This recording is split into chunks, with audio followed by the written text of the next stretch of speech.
A leafy green canopy blossoms overhead. Butterflies flicker among the wildflowers.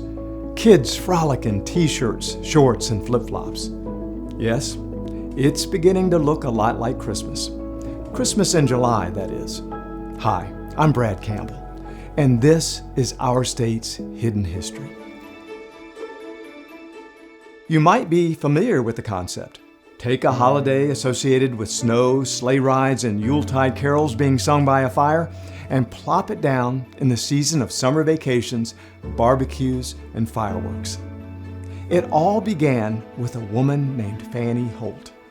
In 1916, she and Florence Ellis founded Keystone Camp, a summer camp for girls. Their camp was a vagabond for its first few years. They tried out 3 different mountain locations before finding a permanent home in Brevard in 1920. As is true in many partnerships, Miss Fannie and Miss Florence were opposites.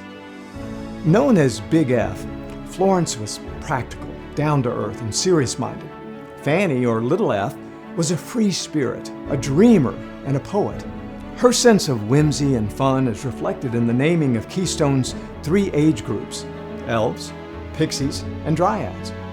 Fannie also liked to dream up new ways to entertain her campers, and during the summer of 1933, she hit on a doozy.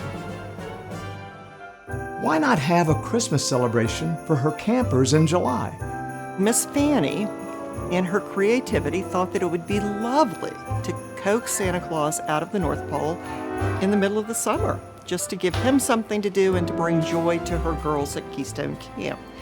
The fact that this is now stretched all over the world is mind-blowing. And quite frankly, up until maybe 25 years ago, I had no idea that it had started here at Keystone Camp. Someone came in one time and said, "Oh, you started Christmas in July." And I looked very quizzically at this person. I said, "Well, Wikipedia has it." And then we somehow stumbled across the Washington Post article. So then it was very obvious that Keystone started all of this.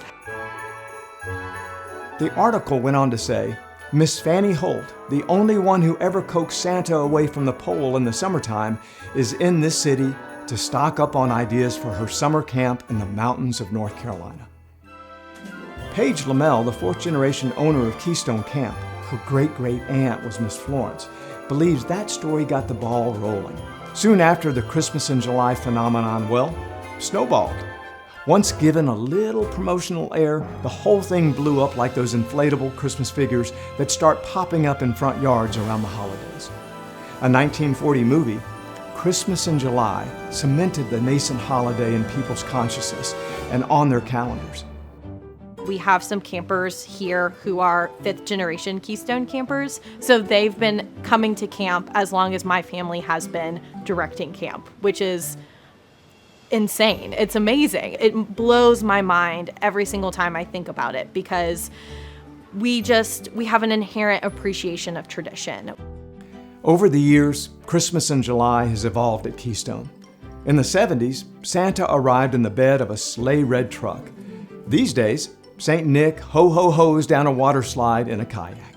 In fact, all the usual holiday heavy lifting is done by counselors, elves. They deck the dining hall with a 15-foot tree, paint faces, weave tinsel into campers' hair, and parade a trio of Rudolphs, or red-nosed horses, around the assembly grounds. In recent years, the camp has added a Hanukkah celebration in tandem with Christmas in July. We keep adding on to it because it is such an important part of our history. I think kids really love this because it connects them to those generations before them. Their mothers have celebrated Christmas in July, their grandmothers before it. The burden of being responsible for hundreds of kids seems to rest lightly on Catherine's shoulders. Shortly after she was named director, she was headed out the door to greet a visiting family when Paige overheard her exclaim, "This is going to be so much fun." I'm probably not the most whimsical person on the planet, but fortunately, I have lots of people who work for me who are very into whimsy. And one of the things that we have long talked about here is protecting the magic of childhood. So the world we create here is our world. The fact is, Paige shares more in common with Keystone's other co-founder, Miss Florence. Grounded, practical, detail-oriented. And it's not far-fetched to think that the sprightly Catherine, with her red hair and boundless enthusiasm, is more like Miss Fanny. That is certainly cause for celebration. After being conjured up almost 100 years ago, the spirit of Christmas in July is still very much alive in Keystone. And fittingly, so is the spirit of Miss Fanny. Want to learn more? Check out my story in the July issue of Our State magazine.